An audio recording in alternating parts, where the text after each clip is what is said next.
Awesome date, April 4th, 2011. Awesome topic. Oh shit, it's Oshii. And Rumiko Takahashi. This is the OSMcast.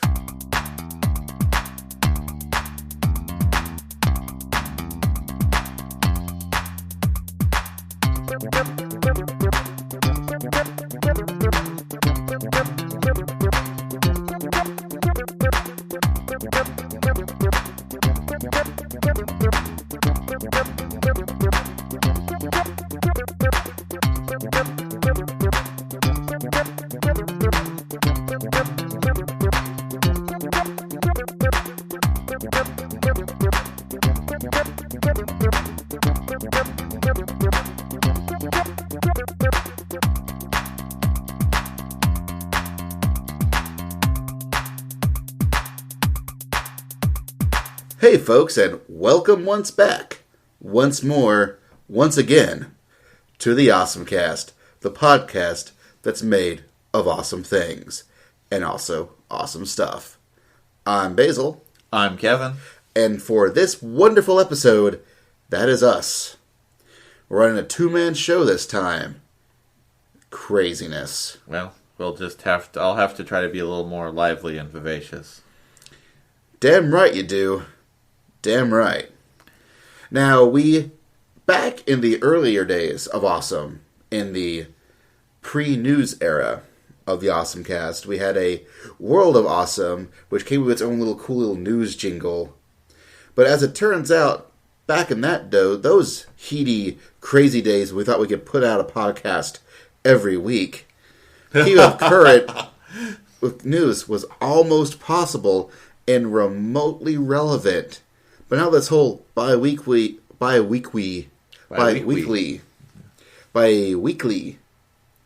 format, keeping up with news doesn't quite work. But we still have that jingle. So now we're using it for something else. For what I call the Awesome Update.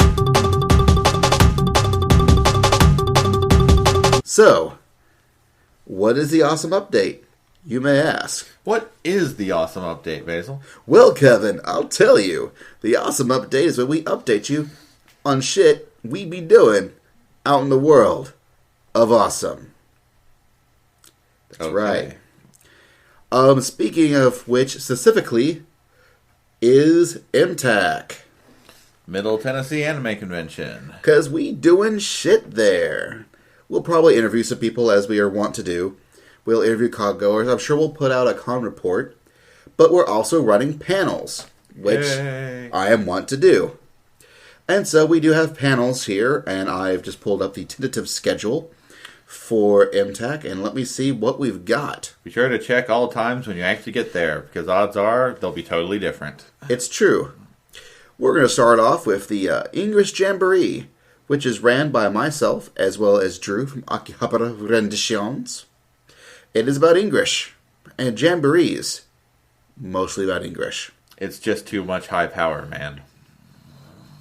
And in fact, Drew is also continuing with Life on the Mecha D list. It's the mecha shows you may not want to see, but you really actually do need to see. Oh, yes. Following up right after that, is Tea, Green and More, done by the one and only Douglas / Imitsu / Nobody. Wait. Mysterious being of the night. There's more than one kind of tea? Why, yes. And at this panel, you'll be able to find out. Actually, that was pretty interesting last year. I learned a lot about tea, and I didn't hardly know anything beforehand. After that, it's Minecraft. Who cares about Minecraft? Don't know what that's about. It's an anime con. Why the fuck is there a Minecraft? Anyways, I'm pretty sure that, however, after the Minecraft, who knows, or also in the same room as cosplay props for cheap. But I don't know who's doing that, but I'm pretty sure this Lead Hacks Computer Security Topics in Anime, I'm pretty sure that's another Drew and Mark panel. Pretty sure. Could be wrong, though. Certainly sounds interesting. And after that, at 9 p.m., as Anime's Creepy Uncle, a glance at Go Nagai. Wait, if it's after 9, can we swear? We might be able to swear, Kevin. I don't know. Because it just won't be a Go Nagai panel if I can't swear at least a little. I'm going to have to say batshit at least 3 or 4 times. I might just have to flash people. I don't know. I might have to honey flash. I might have to get a jar of honey and a flash. So, come for that, everyone. We'll be talking about the wonderful, wonderful, wonderful creator of things like Mazinger Z, Cutie Honey, Keiko Kamen, Devil Man. And a lot more. I could ramble off, but then I just start sounding nerdy. Than usual. Yeah.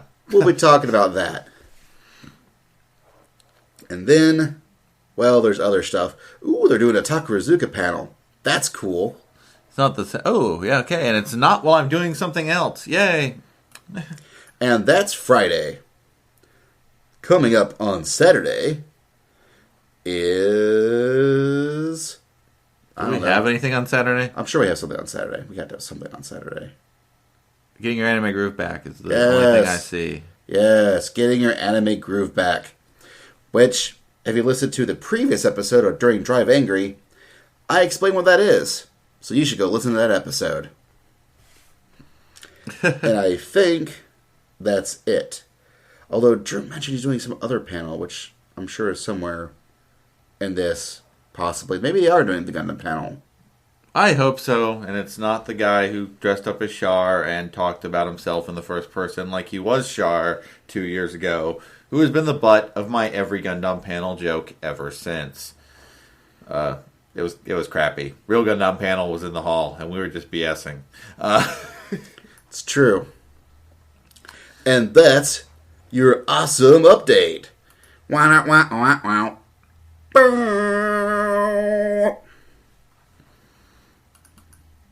So yeah. So that's it. Now, of course, as in all OSMcasts, you can always go to awesomecast.com, leave a comment in the comment section, or send us an email at awesomecast@gmail.com, or call us using the OSMcast voicemail, as we like to call it, the Awesome Line. What the number is? Damned if I know, but you can go to awesomecast.com and find out. It's there. And now, we'll be continuing our wonderful coverage of things that we're talking about with the Moment of Awesome. It's a moment of awesome. Gosh, there are so many moments that we could talk about. I don't know which one. Okay, I think I'm starting too much to sound like a radio voice. Well, it is a podcast. We are voice-based. That's right. Where it's internet radio. It's I, Damaramu, here on the radio. Anyways. Yes. Let's talk about some Dragon Age 2. Dragon Age 2. Dragon Agier. Sort of Dragon Age-er. I mean, it's more... It's actually probably Dragon Age less. Yeah, to be fair... Well, the mechanics, I would say, are certainly not as deep. Not that I think it's a bad game. I've enjoyed it immensely. I admit there are more dragons. There are more dragons. So perhaps in that respect, they succeeded.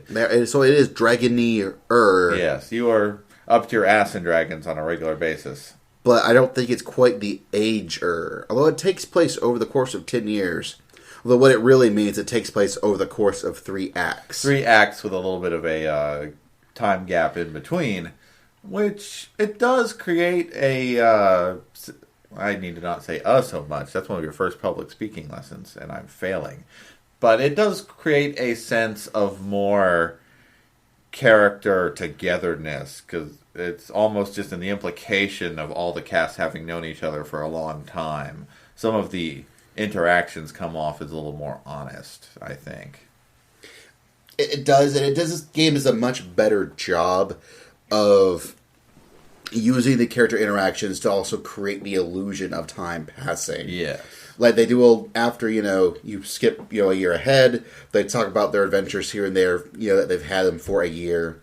Then they'll do another time skip and they'll talk about the changes that have occurred. One of the characters actually, their job changes over the course of the 3 acts. Yeah. I also like the conversation system, which has now gone from your typical, positive response, negative response, neutral response to positive response, negative response, funny response. Or at least the main character Hawk thinks they're funny. Well, yes. And sometimes they actually are. Yes. But sometimes they're not. Also, I applaud it for, although I know some have condemned it, I am applauding it from expanding romanceable options. That pretty much all romanceable characters are romanceable regardless of your gender, which is pretty awesome. It's, hey, sometimes you just want to play a gay two-handed sword-wielding warrior. And this game lets you. This game also lets you go through the same house every time you ever go through a house, ever. Yeah. Okay, that's a negative. That's a negative. You will see a lot of the same maps. There's like one warehouse, one house, two caves. No, there's one cave. You just see different parts of the same cave. Like, sometimes they'll take you in from the back of the cave to the front of the cave. Or you'll go from the front of the cave to the back of the cave. But it's always the same goddamn cave. Really, I guess I should expand and say, they want you to believe it's different caves. At least about half the time. But what they did was they made these really crazy, awesome, intricate level designs. With lots of extra nook and crannies that you can go into optionally. But then they decide to create the illusion that there are different levels. They'll randomly open and close certain doors to give you the illusion that these are different places. Now, unfortunately, the trick is everything in every area of the cave is really iconic, and so it's really eye-catching, really neat to look at once. Yeah. Secondly, the mini-map never changes. Right. Had they managed to blank out the parts you weren't going into on the mini-map, it might have fooled us a little better. Not for long, but a little better. Yeah, it just really feels half-assed and lazy. Which, I was actually reading an interview with one of the creators, and they're like, look, in order to get this game out on time, we had to cut somewhere, and we decided this is where we're going to cut. Now, that said, maybe this was the best decision we could have made, and especially making everything so good-looking, so iconic in certain areas made it much more obvious what we did. So, whoops, sorry guys, that was our bad. Yeah. Also, your adventuring is pretty much limited to one city and its surrounding areas, which is not bad. You do kind of become something of a local hero, and you go from being nobody to being well-known, maybe liked, maybe feared, depends on how you play. The problem is that, while I love the idea of a localized one town, that's your main hub, and you just go to the outlying regions and solve local problems, the idea of creating a small town, or a small area RPG is something I've been really looking forward to playing. However, you have to make that interesting. And you have to make everything really dynamic and interesting, and really make a city that you go in, and this game did not do that. Well, as a city, and you go through it, you go through the same areas of town all the time. Yeah. And there should have been more variety in the town itself. Yeah, it would have been nice had you, as the game gone on, found more areas that you had not maybe wandered into before, and like you might in a real town. You know what game did a really good job about this? Assassin's Creed Brotherhood. Because the entire game, you're in Rome. But Rome is huge. And different sections of Rome look different from other sections. And, it's all seamless. You're just going from place to place. It feels like you're really, really, canvassing that city. Just as a location. And that was really, really cool. But this does a much better job of making you a presence in this city. People know who you are. The NPCs you deal with on a regular basis. They do a really good job of the time, changing and doing the plots as they go as they grow and evolve over the course of the 10 years. Even though the third act is kind of wonky. Yeah. The ending of the second act is so it's wonderful. If we ever do an actual review of this thing, we'll go into it deeper. Kind of like Tales of Vesperia in that respect.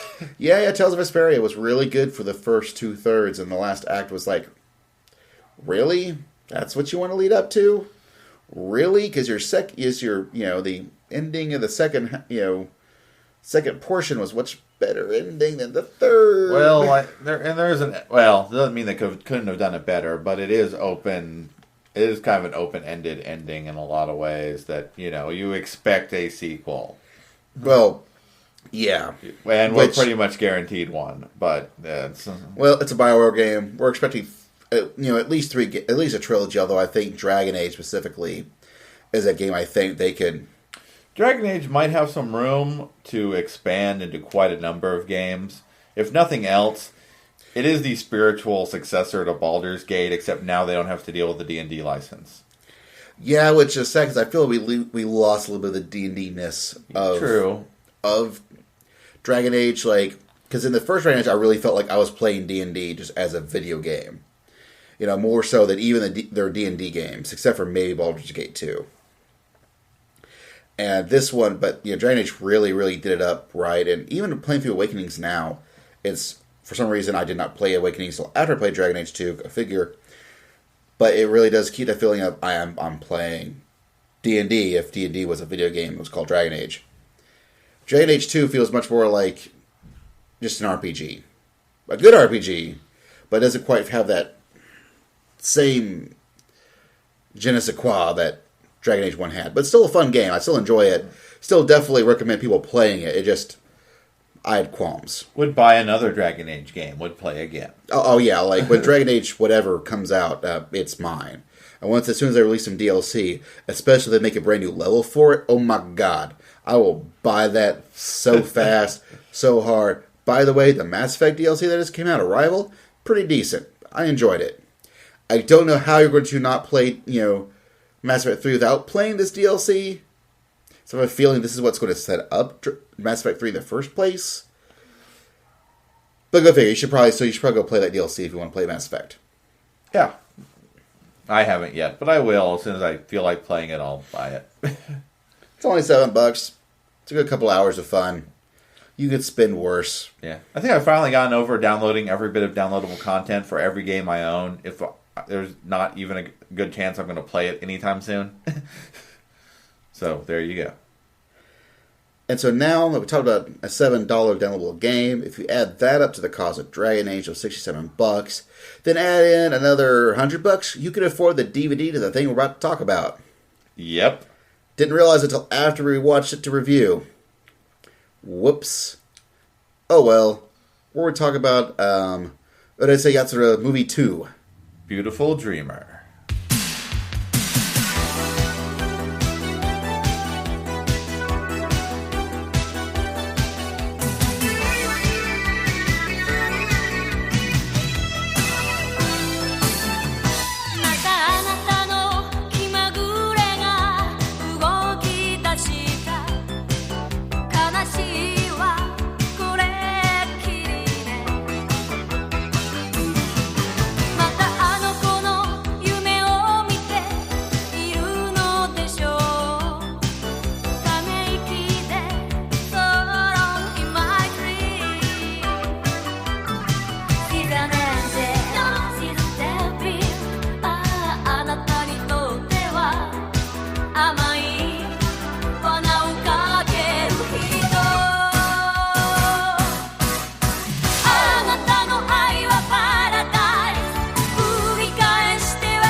'Kay, so what we're about to review is the second movie in a series of movies based on a serialized long-running TV show that was based on a serialized long-running manga.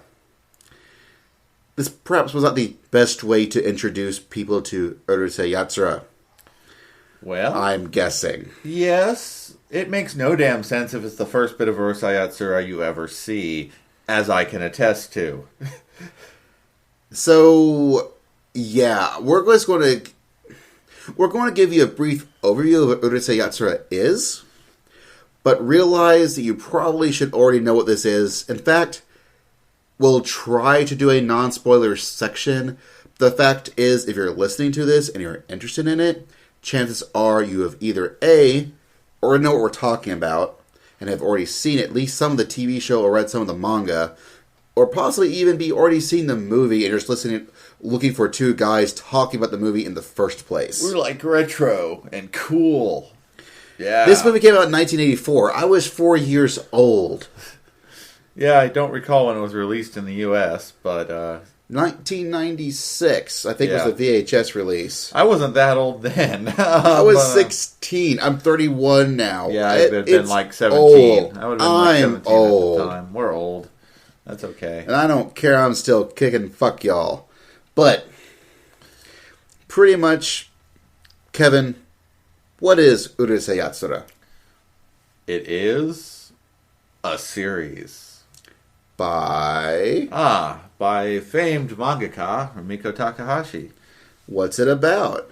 Well, in a nutshell, it's about Onis, who are actually aliens, coming to invade Earth, who give Earth a chance at not being invaded if a randomly chosen person can catch their princess in a game of tag.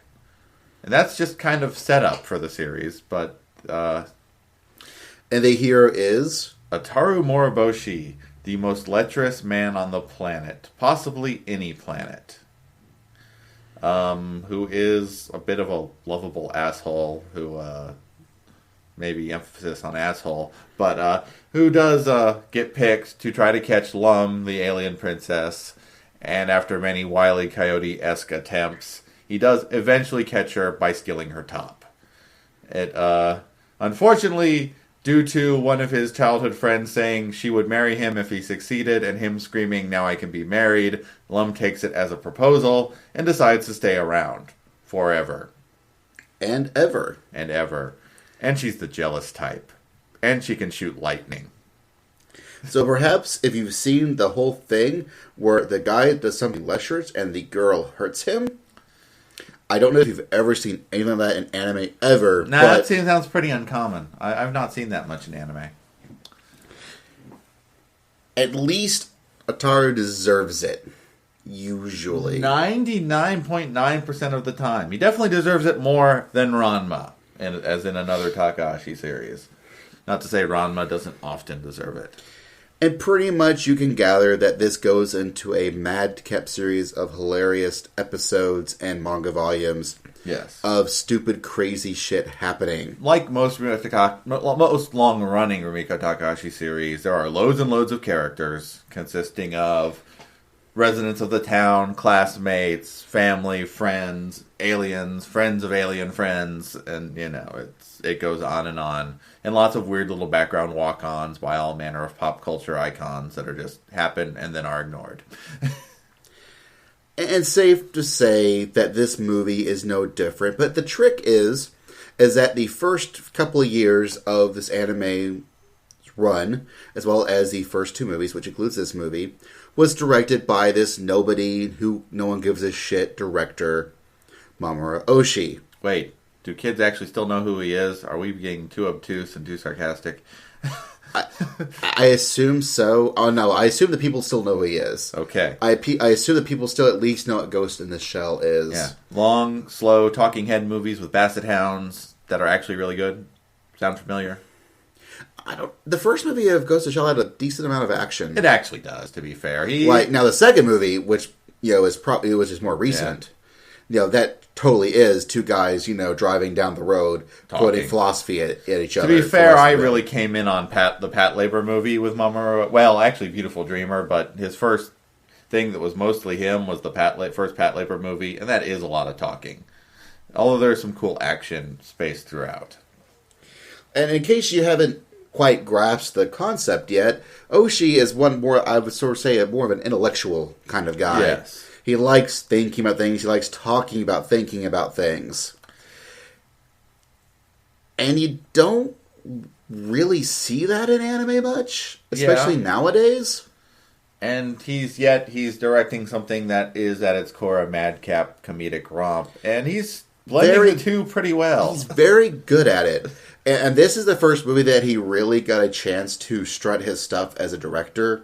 Yes. He wasn't just, it was a sort of his own idea that he sort of, adapted into Urusei Yatsura. Okay, apparently this is also what, sort of killed his relationship with Takahashi. It's why he left.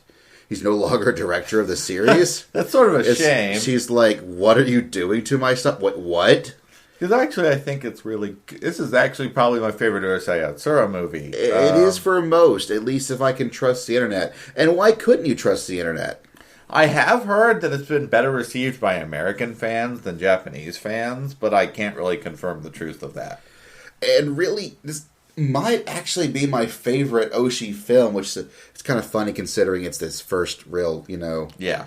Oshii film as Oshii goes. Yeah, I'm realizing it's incredibly hard to talk about this movie without spoiling the hell out of it. No, it really is true. But hate to say, this is when Oshii was like, "All right, guys, it's time for Oshii style, bitches," and went with it. Yeah, and he really does where he does do a lot of intellectual thinking in this film, but it is block ended by just crazy madcap action, and the fact is, while he does all his intellectual thinking, the crux of it is the main character then goes, "Who the fuck cares?" Yeah, that is, and it really sort of prefaces going where he's throwing random deep thought after deep thought. In case you haven't figured out, it's about dreaming. Yeah, it is about dreaming. So there's a lot of, is this real? Is this reality? Or is it a dream? Does it really matter? The antagonist of the film does have a rather long monologue on the subject, which the main character's response is, "Do you think I ever think about anything?"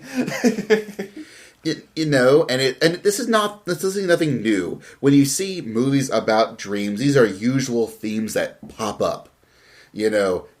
Dreams and reality. You see it in Inception. You see it in Paprika. You've seen it in other stuff, I'm sure, that I'm blanking on. Endless hate. Blade Runner, I think, Blade Runner pops up with that idea before. It's the idea of dreams is sort of, that's just sort of our common themes that show up when you're trying to think about dreams. The original Persona game, in fact, quotes the same poem that Beautiful Dreamer does about the man who dreamed he was a butterfly and then couldn't tell if he was really the butterfly or the man.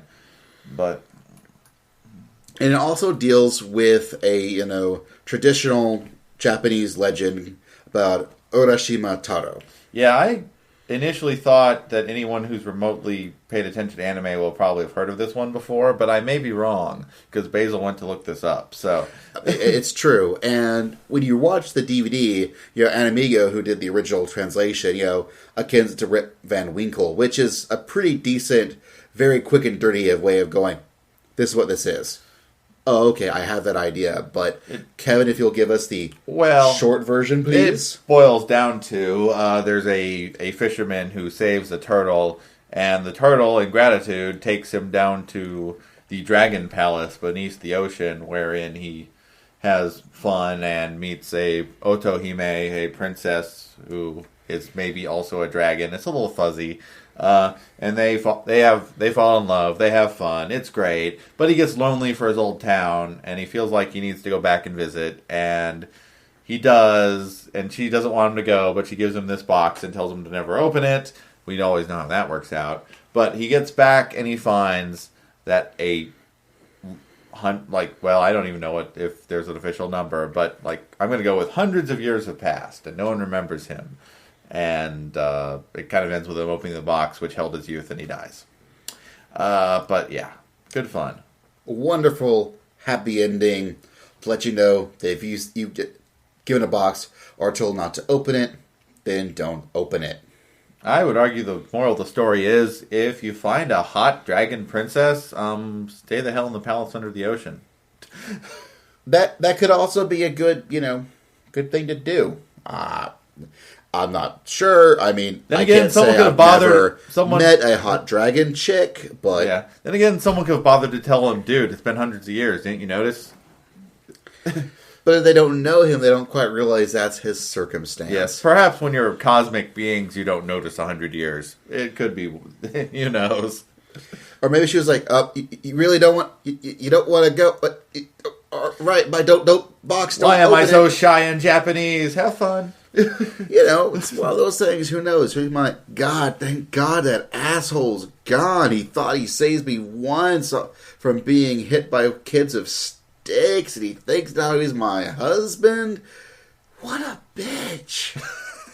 What a dick! Yes. God, I mean, what would mythology be like if the supernatural beings got to tell their own story? But if only Jim Henson were still around. Indeed. But he's not.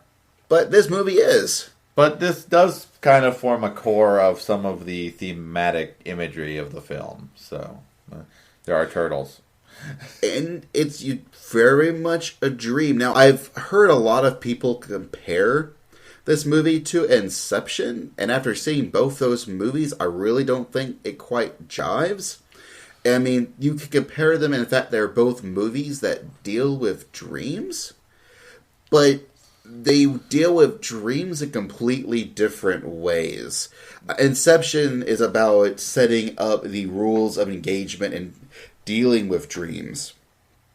Whereas this one, they don't realize they're in a dream till, near the, 2/3 of the movie has passed. Right. So, in fact, we repeat a day at least once in the story. But. And in fact, there's a lot of it feels like they're doing the whole classic, you're repeating the same day over and over, Groundhog Day, or even Suzumiya's Endless 8 thing. Fortunately, they takes less than 8 times for us to work it out. Yeah, I really do think that this possibly, this movie was an inspiration for them to do that story arc. Which I'm sure in the novels was fine because it was just a novel and it wasn't 8 episodes in the anime.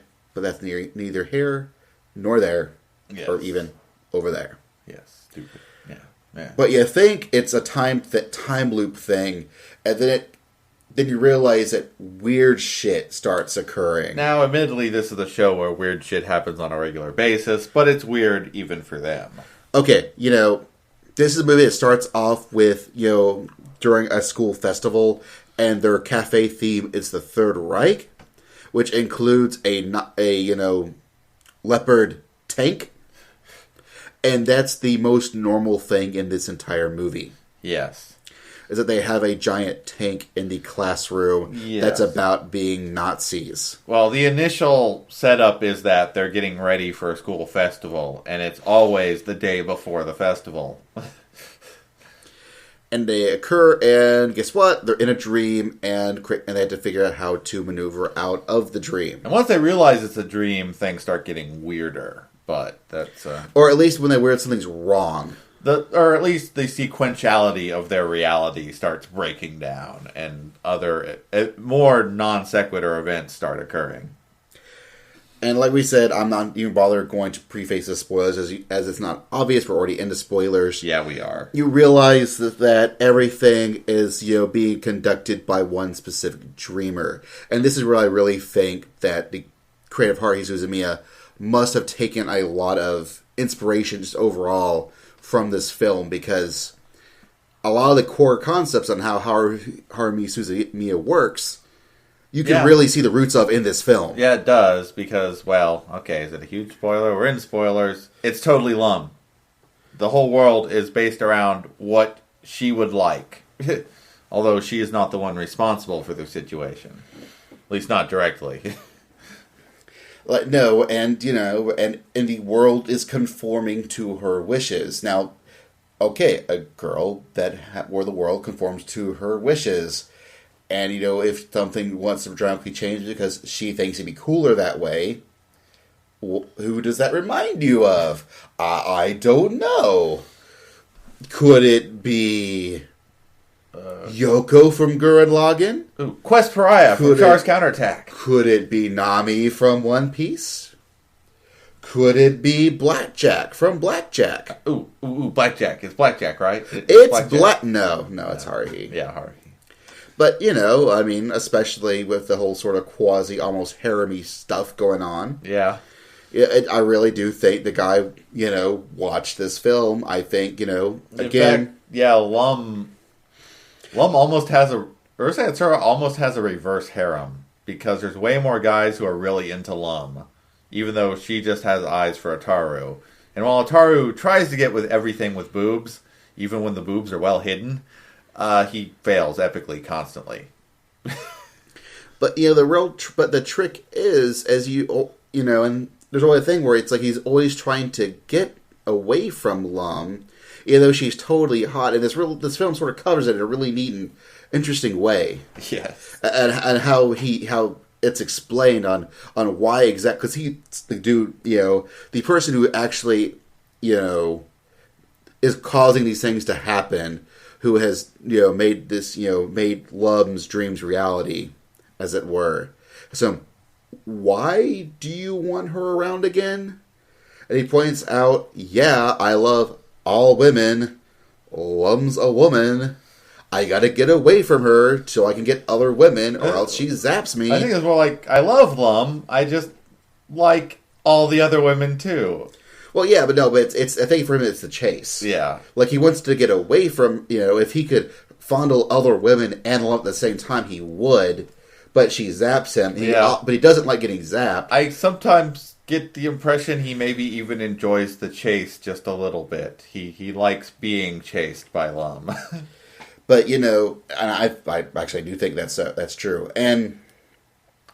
But he always wants to make sure Lum is there so that he can run away from her. And in fact, like, she has to be around. That's actually where where he actually turns everything on the bad dude. Not even bad dude, but the dude who created the stuff, the antagonist. To be honest, he was fairly well-intentioned in a twisted way. Who's this crazy dream wizard dude who, who wants to get rid of Ataru and become Ataru in Lum's dream. Anyways. So that it won't be fucked up, because Ataru will ruin it, because he's Ataru. It's what he does. He ruins your stuff. Although, I think Ataru, and you actually can argue that maybe with Rumiko Takahashi's feelings, you might even argue that the characterization of the characters might be a little out of canon. But even Ataru and Lum do manage to have a really sweet moment near the end of the film that, while it is interrupted by the rest of the cast, it actually gave me a feeling that when other people aren't around, maybe they're a lot more sweet and cuddlier with each other when other people aren't watching. Which would probably make her even more jealous when he's actually out in the field. Yes. Playing the field. Yes. It's like, I almost got the sense, there's a moment that's just so natural between them that's like, it doesn't seem like this was a hesitant first fumbling moment. It seemed like this happens when no one else is watching all the time. And that would piss me off if then the person I was in love with went running off after random people. Ignoring me, running away, making me zap him with lightning. Not that I have any baggage in that area. But but we could always get you a tiger stripe bikini. That'd be awesome. Wait, that you could wear to anime cons. I'm not cosplaying Lum. I might cosplay Rei. That is to say, the Rei in Urusei Yatsura, who was not in this movie. Who's basically a guy owning in a tiger stripe jumpsuit, but whatever. But something we haven't really covered about this film is how dreamlike the film can really be. Yes. Yeah, I'm watching and I'm thinking, I have had dreams like this. Like? I have had I've almost had, what was the scene I was thinking of? Well, the repetition things, definitely, but, just things being off, thing like running down hallways and never getting any closer to anything, or, of course, even though, Lum can fly, there is a lot of flying stuff and a lot of falling, which is pretty common dream in dream elements. And many times he'll just, make things a little bit more, he'll just throw weird things in, like, the background. Things will float by. You don't quite grasp. I noticed that, what they do to create the illusions of cars in this weird dream world is you're always seeing the quick flashing lights of cars and not actual cars. But you still make the connection to it because you know what it's referring to.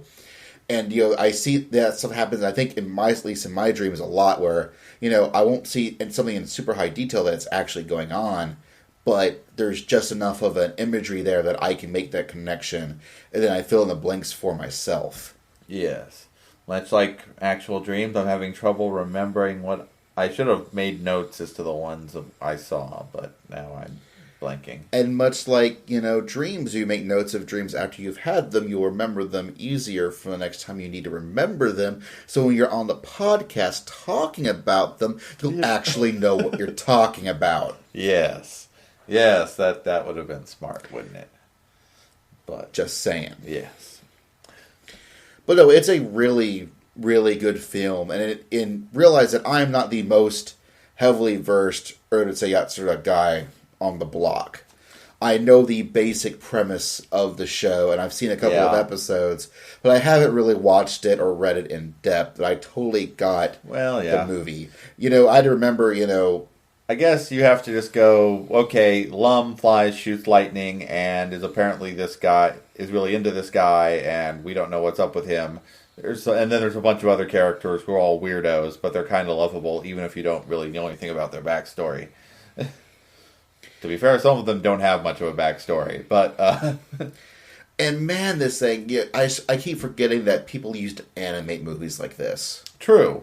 Like, the animation is just gorgeous. Yeah, we're talking old school, hand-drawn, 2D.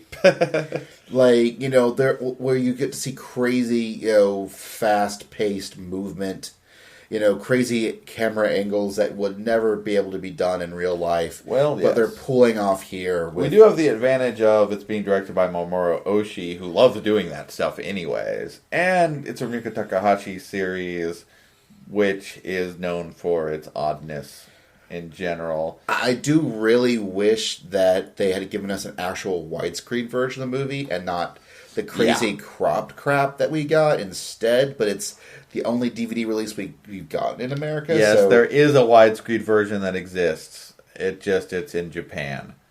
I would love to see, Right Stuff, reacquire this license. Even if we don't get anything else, just this movie, or even Animigo reacquire this one license, because it's like Central Park Media's got it anymore. Yeah, that's an oddity. It was put out by Central Park Media, whereas everything else Urusei Yatsura was put out by Animigo. Although they used Animigo to translate it. Well, I think Animigo might have put out the VHS. I'm a little confused about that. No, the VHS was Central Park Media also, because I own that one. Well, then there you go. But Animigo did the work. They did the translation. I think it came out before anything else Urusei Yatsura in the U.S., which is kind of interesting that they thought apparently people will jump in on this one. They even showed this movie on Sci-Fi, and that's weird because that's how I saw it the first time. I was like, oh snap, this looks like Takahashi stuff. And it is. And I didn't realize it at first. I'm like, well, this is trippy stuff. Of course, I was, 16 at the time. I didn't realize what I was doing. Right. It was, and it has really good animation. And even the Urusei Yatsura TV series would film an awesome, cool animated action sequence once in a while just to prove they could. But like I was saying in the beginning, I didn't really go into some depth. But yeah, this really does show,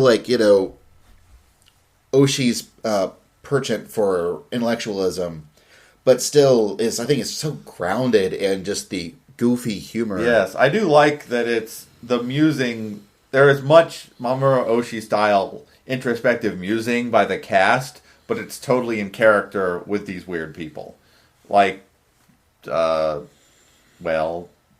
Mostly from Ataru's kind of 4 weird idiot friends, especially Megane, who has glasses, that's why he's named Megane, has some interesting soliloquies that are a little bit nonsensical even, but they'd be weird coming from anyone else, but they make sense from him.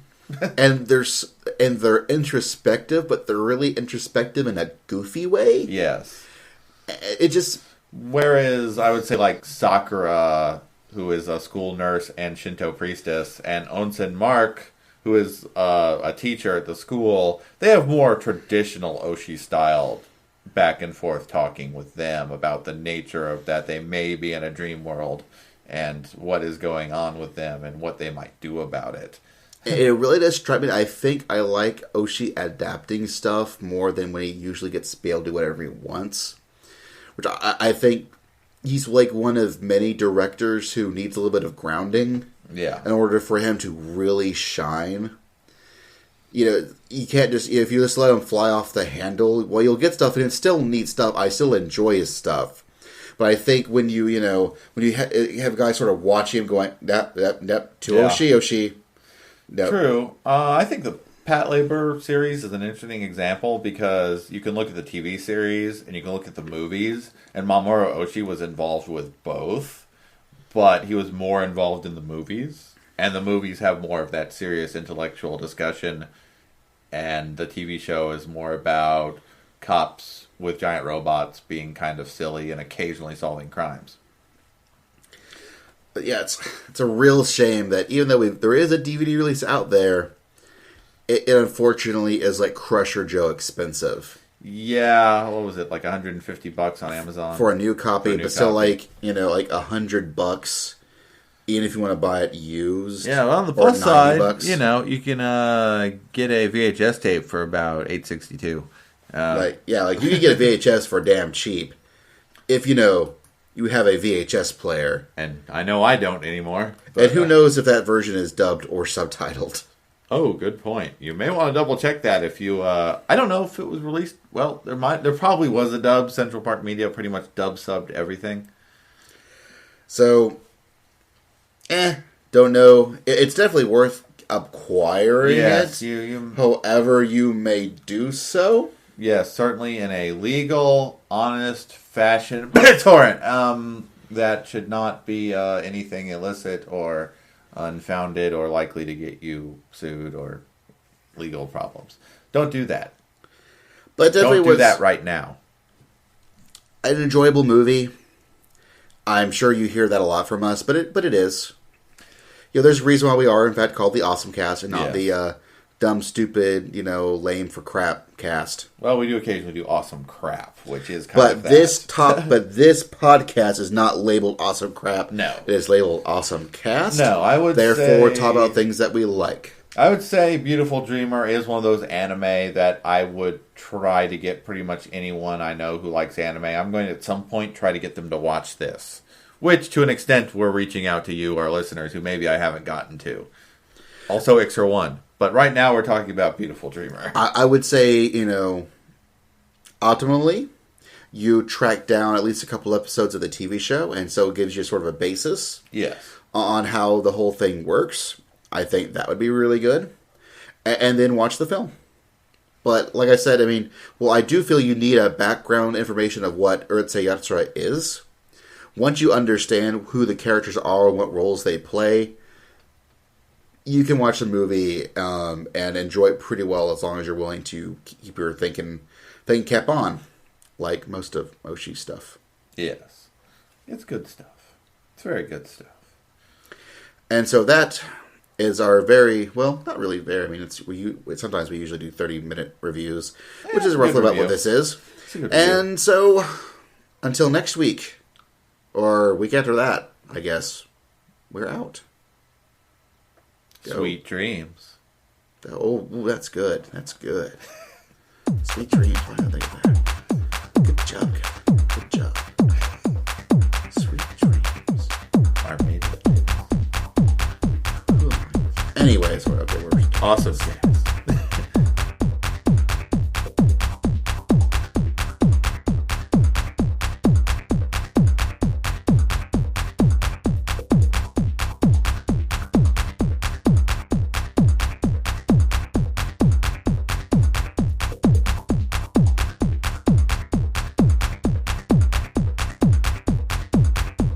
Awesome date.